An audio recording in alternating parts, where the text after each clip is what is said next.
अगर आप अनुशासित नहीं हैं तो मान के चलिए कि जीवन के किसी भी क्षेत्र में सक्सेस नहीं होंगे। पढ़ाई तो खैर है ही। अनुशासन का मतलब शांति बना के बैठना नहीं है। जैसे अभी आप बैठे हो अनुशासित तरीके से, अनुशासन का मतलब ये नहीं, ये तो अनुशासन का एक भाग है। फिर आप मुझे पूछोगे सर डिसिप्लिन होता क्या है? डिसिप्लिन का मतलब आप समझना, ये आपकी बहुत काम की चीज है।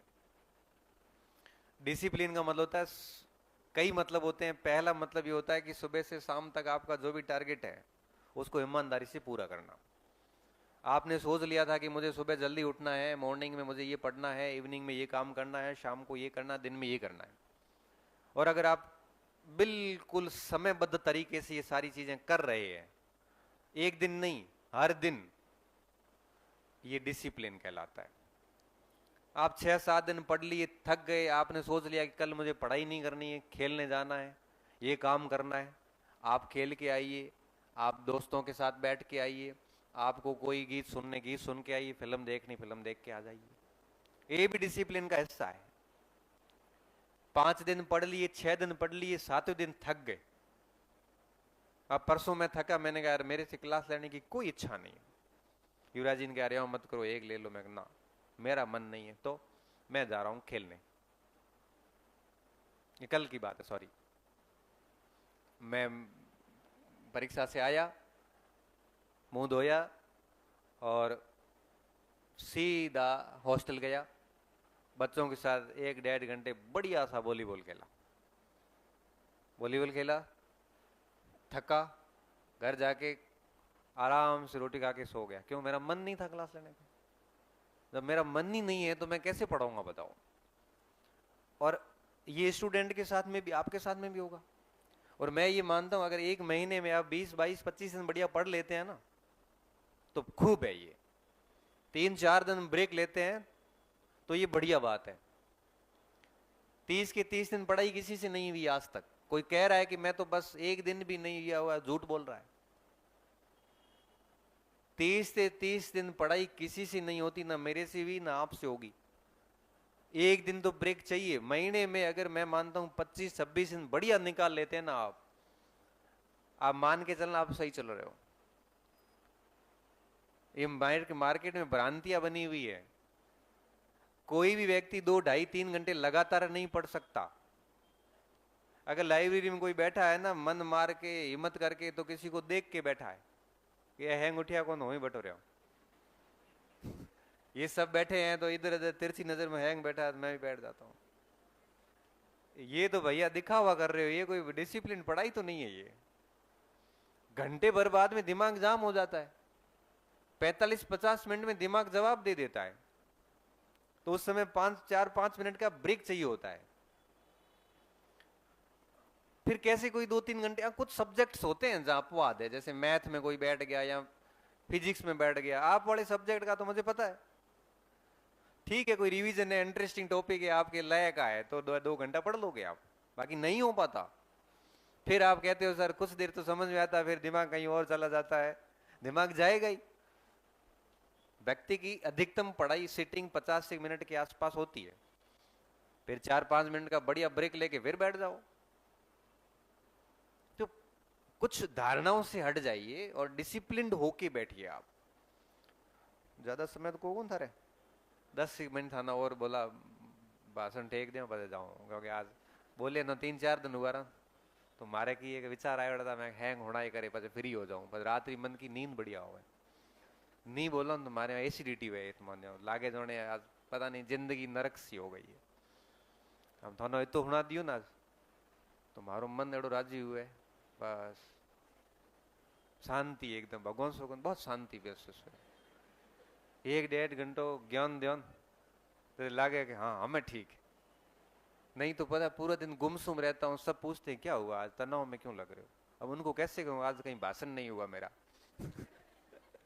आज मुझे अच्छा नहीं लग रहा है, क्योंकि ना कहीं मैं ज्ञान नहीं दे के आया किसी को। कोविड काल में तो ऐसी हालत हुई थी मेरी, फिर मेरे को मोबाइल पे आके ज्ञान देना पड़ा, बताओ। मतलब बिन मांगा ही ज्ञान दिया मैंने, बिन मांगा। किसी को जरूरत नहीं है तो भी कहा नहीं सुन इसको, काम का है ये। हालांकि फिर बच्चों ने कहा कि सर हमारे लिए बहुत फायदेमंद हुआ, फिर ये तो ठीक हुआ कि वो संयोग से चल गया कि हाँ अच्छा लगा। बाकी मैं उसको अच्छा नहीं भी लगता ना तब भी मैं ज्ञान तो देता उसको। तो मैं 10-15 मिनट मेरा शेष बचा है, मैं अच्छा बोल दूं आपको, समझा दूं, फिर हम सभी विसर्जन करेंगे और आप आराम से घर जाके रेस्ट करो। और रात को कम से कम आज सोचना जरूर कि मुझे सीरियसली पढ़ना है कि नहीं पढ़ना है। सीरियसली सोचना है, मजाक नहीं कर रहा है ना। रात के समय, अक्सर रात्रि के समय, अर्धरात्रि 9, 10, 11, 12 बजे के समय व्यक्ति जब अकेला होता है ना, उस समय उसकी दिमाग सच्चाइयां स्वीकार करता है। पूरे दिन आदमी बेटो बहुत जिद्दी होया करे, जिद्दी मतलब वो खुद से जिद करता है, वो खुद इतना मतलब होता है कि नहीं किसी भी बात को एक्सेप्ट नहीं करता, वो नार्सिसिज्म का शिकार होता है। नार्सिसिज्म मतलब वो खुद को एक सेल्फ ओबेस्ड होता है ना, कि मतलब खुद को वो कहीं पर भी गलत नहीं देखता है, उसको अपना हर कार्य सही सिद्ध नजर आता है। लेकिन 24 घंटों में एक ऐसी फेज आती है जब व्यक्ति खुद की सच्चाइयां स्वीकार करता है, और वो जनरली रात्रि के समय होता है जब बिल्कुल सन्नाटा हो और एकदम अंधेरा सा हो, अकेला हो। उस समय व्यक्ति सोचता है, तब वो अपनी सच्चाई को एक्सेप्ट करता है कि मुझे क्या हूं और क्या करना है और क्या कर रहा हूं। तो आज रात्रि में आप एटलीस्ट जाना, घर जाके थोड़ा सा इस विषय पे सोचना कि मैं क्यों आया हूं, मुझे आगे करना क्या है, 2-3 साल बाद मेरा भविष्य क्या है। अगर बीएसटीसी वगैरह की है तो क्यों की है, फिर अध्यापक बनने के लिए की है, तो आगे 2-3 साल कैसे यूटिलाइज करूं कि नौकरी लग जाए, फ्री हो जाऊं सबसे। तो रात को जाके कम से कम एकांत में बैठ के थोड़ा सोचना। और मुझे आज भी मैं बताऊं, मैं जब भी, अब जैसे मैंने कहा ना शाम को घर जाऊंगा, खाना वाना खा के मैं कुछ आधा एक घंटा घूमने जाता हूँ छत पे या कहीं भी बाहर। उस समय मैं बहुत सोचता हूँ मुझे आगे क्या करना है, क्या कर चुका हूँ। कई बार तनाव भी होता है क्योंकि मनुष्य है, तो ये उठा पटक दिमाग में सबके चलती है, आपके भी चलती है, मेरे भी चलती है। कई बार बहुत नर्वस फील करते हैं, लो फील करते हैं जैसे कुछ है ही नहीं जिंदगी में। कई बार बहुत हाई फील करते हैं कि बहुत कुछ है। नर्वस फील करते तब सोचते हैं कि मैं तो गांव से आया था, मेरे पास कुछ नहीं था, आज तो भगवान की मेहरबानी से सब कुछ है। तब सोचता हूँ इतना कुछ तो मिल गया, अब क्या है। तो सोचता हाँ ठीक है, नर्वस फिर नहीं होते, अच्छा फील होने लगता है। ये सब एकांत में विचार आते हैं। तो आज आप जाके इस बात का निस्सार तभी निकलेगा जब आप, किसी को लेट होना है तो जा सकते हैं आप, कोई बस हो तो, नहीं है तो आप 10-15 मिनट बैठ जाओ आराम से। कोई इमरजेंसी हो तो आप निकल सकते हो, संकोच की आवश्यकता नहीं, क्योंकि किसी को बाहर से कोई आया है तो बस भी होगी, और तो आप कोई वो है नहीं, अपन 10-15 मिनट बात करें। अच्छा कोई बाहर से आया हुआ है दूसरे जिले से, बाहर से आए हो आप? जोधपुर संभाग से बाहर से हैं कोई? कहाँ से आए हो बेटा? चित्तौड़गढ़ से? सांवलिया जी से आया है बेटा? आप दोनों एक गांव के हो। आप कहाँ से? बीकानेर से? बीकानेर में कहाँ से आए? बच्चू से आए? बच्चू से पिछली बार मेरे पास 2 बच्चियां थी।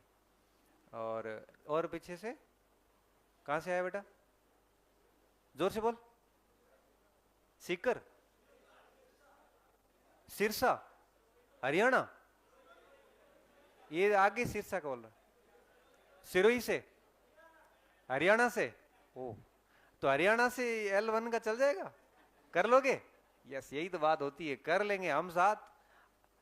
हम कहे वैसे करते जाओ और आप सपोर्ट करते जाओ, कर लेंगे, पॉसिबल है, क्यों नहीं होगा। और पीछे कौन बोला बच्चा? कहां से आए? जोर से बोलो, थोड़ा सा आवाज आ जाएगी। फड़ोदी से? और हाँ, जोधपुर? आप कहां से आए? धौलपुर? बताओ कहां कहां से बच्चे आ रहे हैं। देखो, फड़ोदी, धौलपुर से, चित्तौड़गढ़ से, हिसार से, देखो सिरसा से। बताओ हाँ? आप में से कोई बाहर से? कहां से बेटा? उदयपुर? फिर यहां पे कैसे पढ़ने आए? देखो कहां कहां से बच्चे मतलब पढ़ने के लिए उत्सुक हैं। और बाहर से बच्चियों में से कोई? जोधपुर संभाग से बाहर से हो, बताओ बस। कोई नहीं, एक ही बच्ची है।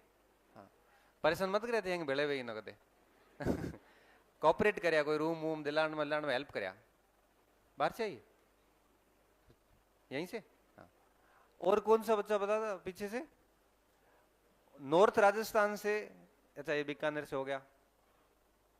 इस तरह से देखो, ये भरोसा है जो हम लोगों ने मिलकर बनाया है। तो इन बाहर से आए हुए भाइयों के साथ में आप अच्छा व्यवहार करना। कोई रूम वूम कोई ठगे वगे नहीं थे, ये ना रूम भी ठीक दिलाया। पिछली बार मेरे पास बूंदी से बच्चे आए थे, प्रेम शंकर, मैं फिर उनकी ढाणी भी गया था बूंदी में एक बार, आपने रील देखी होगी गन्ने वाली, गन्ना खाते हुए। वो बच्चा, उसकी वाइफ वाइफ नहीं सॉरी बहन और वाइफ तीनों यहाँ थे। तो वो क्या, शुरू में आया तो किसी ने टोपी पहना दी और महंगा रूम दे दिया, उसको पता नहीं चला। फिर मैंने बच्चों को बोला, मैंने कहा अपन इनका ध्यान रखना, अपने मेहमान है ये। तो फिर उन्होंने 2-3 हजार में एक रूम सेट कराया। अभी मजे की बात की, अभी भी बच्चा यही है, कल आया था मेरे लिए गुड़ लेके आया था। उनके खेत में गन्ना होता ना, घर में ही खेत में गुड़ बनाते हैं। तो मेरे गुड़ चावल वहां से लेके आया था थोड़े से, कि सर ये अपने खेत के हैं, तो ये काफी ऑर्गेनिक है, तो आप उसको, वो जब भी आता है तो मेरे लिए गुड़ या चावल में से कुछ न कुछ पक्का ही ले आता है। और मुझे सच में ही वो गुड़ और चावल दोनों पसंद है, मेरी मम्मी को भी बड़े पसंद है, क्योंकि बहुत ओरिजिनल होता है, वो खेत से लाते हैं। तो वो बच्चा अभी यहीं बैठा है, कल कल शाम को ही आया था मिलने के लिए। अब उसके साथ रहने वाले जो बच्चे हैं अपने यहीं के, अब मैंने कहा मारवाड़ी, तो क्या सर थोड़ी थोड़ी बोल लेता हूँ, तो मैं इसको मारवाड़ी में बोलता हूँ, थोड़ा थोड़ा बोल लियो। और अब मैं समझ भी गया हूँ, मतलब समझता सारा ही हूँ। तो ये जो कोई बाहर से मेहमान आए हैं, तो इनको आप लोग अच्छे से, कहीं ऐसा नहीं हो कि एक बार एक अलवरो लड़को आयो जो अपने कोचिंग वाले पाछो भेज दियो की गए तुम डोपा ईद की करे, सीधो ऐस कहो। उस बच्चे ने मुझे आके अंदर आके यही कहा। अब हुआ क्या, उसको ये कहा कि तुम डोपा ईद की करे, तो वो कह के मैं पढ़ने आया हूं। तो के जयपुर था, जोधपुर था, ईद के था ये। उसका मन इतना कमजोर किया, बेचारा वापस चला गया। वापस गया, वापस आने के बाद क्या हुआ कि उसको फिर उसके भाई ने कहा, भाई लेक्चरर बना था जो मेरे से पढ़ा था इतिहास। तो उसने कहा कि वापस क्यों आया? तो के बच्चों ने कहा, अरे तू सर से मिला? तो के सर से तो नहीं मिला, लेकिन लोग बच्चों ने यही बोला। बच्चे कौन से? तो के बैच के ही थे। वापस जा, सर से मिले एक बार, फिर नहीं बैठता तो आ जाना। वापस आया, वापस आके 5-7 दिन बाद फिर आया, तो मेरे से मिलने आया। तो मैंने उससे बात करी। तो मैंने कहा बेटा यहाँ से रूम वूम ले ले, कब आया? तो सर मैं आया 2 बार पहले भी था मेरे को वापस भेज दिया। मैं क्यों, क्या बोला? तो मेरे को बोला तू डुपायत की कब आयो है ये बोल दिया। तो क्या, हाँ। तो सर मैं वापस चला गया। तो फिर वो यहाँ आके उसने ज्वाइन कर लिया। फिर वो बैठा रहा, और उसमें वो तेरे वाले बैच में था, डी बैच में। कितने नंबर आ रहे बेटा तेरे? कम क्यों रहे? उसके तो खूब आ रहे थे, उसके तेरे पास बैठता था ना वो। 100 पूरी के 118-19 बता रहा था कुछ। राकेश भी इतने कुछ बता रहा था। 115 है, हाँ 230। तो उस बैच में आता, वो बाद में एयरफोर्स में हो गया वो लड़का, मैं उसकी बात कर रहा था। तो बाद में एयरफोर्स में वो भी गया।